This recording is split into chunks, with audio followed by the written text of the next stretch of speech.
প্রিয় ভিউয়ার্স আসসালামু আলাইকুম। আজকে আমরা দেখব যে একটা ভিডিওতে কিভাবে আমরা মোশন ট্র্যাকিংটাকে সেট করে নিতে পারি, সেই বিষয়টা আমরা একটু প্র্যাকটিক্যালি দেখি।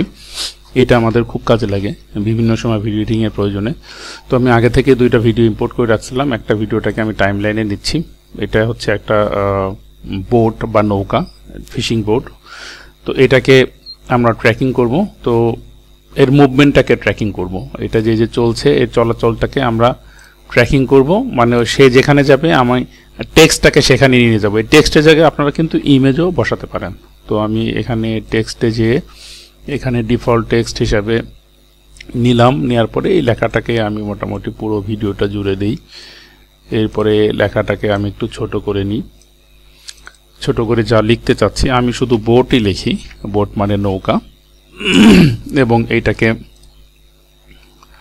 এইটাকে আমি হচ্ছে এই পাশে নিয়ে আসি। নিয়ে আসার পরে এটাকে একটু সুন্দর একটু কালার মালার দিই, আর কিছুই না। কালার আচ্ছা হলুদ কালার এটা দিই। তারপরে নিচের দিকে একটা প্রিসেট স্টাইল দিয়ে দিই, এটা দিয়ে দিই, দেখতে সুন্দর দেখা যাচ্ছে। এখন এটাকে আমরা ট্র্যাকিং করার জন্য আমরা যে এই পাশে চলে যাব ট্র্যাকিং বাটনে। তারপরে এখানে দেখেন লেখা রয়েছে যে মোশন ট্র্যাকিং, ক্লিক করব। মোশন ট্র্যাকিং ক্লিক করার সাথে সাথেই কিন্তু দেখেন একটা হলুদ মার্কিং করা চারপাশে একটা অংশ এসেছে।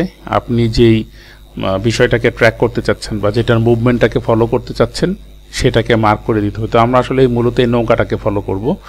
সো আমি এটাকে নিয়ে এসে আমি জায়গাটাকে মানে বিষয়টাকে আমি দেখিয়ে দিই যে কতটুকু আমি এটা নিতে চাই। এই যে নৌকাটা, এটাকে আমরা হচ্ছে ট্র্যাক করব। তো এটাকে ট্র্যাক করলাম। এখানে যে অংশটা রয়েছে সেটা আসলে এই যে শেপ, এই শেপটাকে গোল রাউন্ড শেপ আপনি দিতে পারবেন। খেয়াল করে দেখেন, রাউন্ড শেপ করার জন্য দিতে পারবেন। আমি রাউন্ড শেপ পছন্দ করছি না, স্কোয়ার মানে স্কোয়ার ঠিক না, আমি চারকোনা পছন্দ করছি, আয়তকার। সেই জন্য এটাকে আমি কাছাকাছি নিয়ে আসলাম। আর দেখেন এখানে যে প্লাস চিহ্ন রয়েছে, এই প্লাস চিহ্নটা আসলে সাধারণত যে জিনিসটাকে আমরা ট্র্যাক করব সেটা ঠিক সেন্টার পয়েন্টে থাকে। তো এই হলো অবস্থা। এখন আমরা এটাকে নিচে লেখা আছে এখানে ডিরেকশন কি হবে, ফরওয়ার্ড না ব্যাকওয়ার্ড, আমি দিয়ে দিলাম বোথ।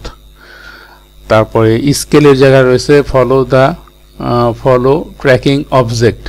তারপর রয়েছে distance follow tracking object. Object বলতে এটা তো সাবজেক্ট, বাকিগুলো তো অবজেক্ট।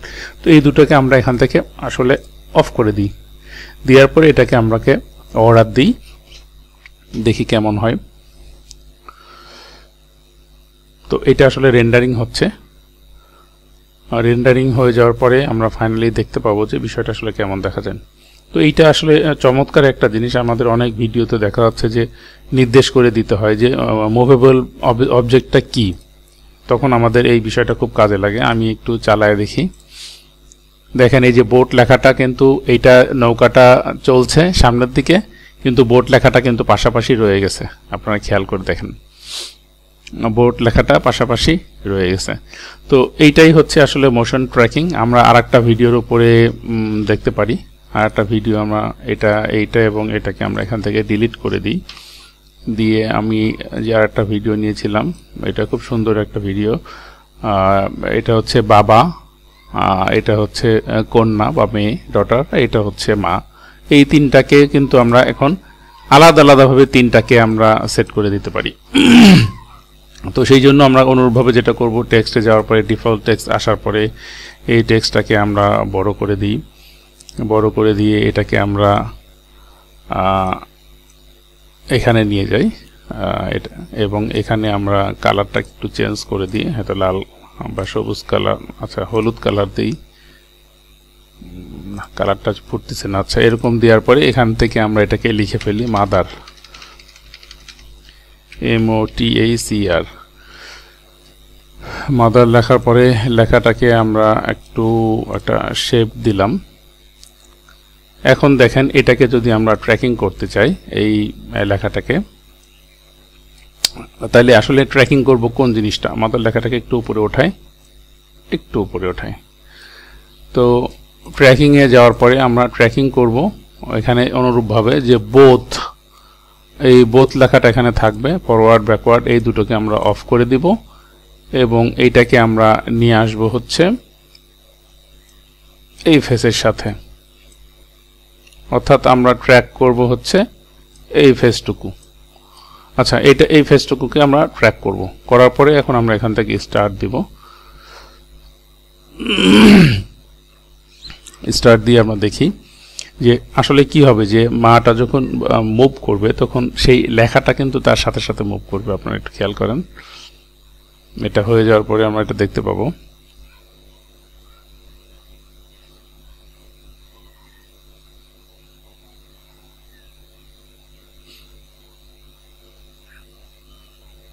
হতে একটু সময় নিচ্ছে ভিউয়ার্স, আপনারা একটু অপেক্ষা করুন। এই যে এখানে 100% হয়ে গেলে আমরা এটা দেখতে পাবো।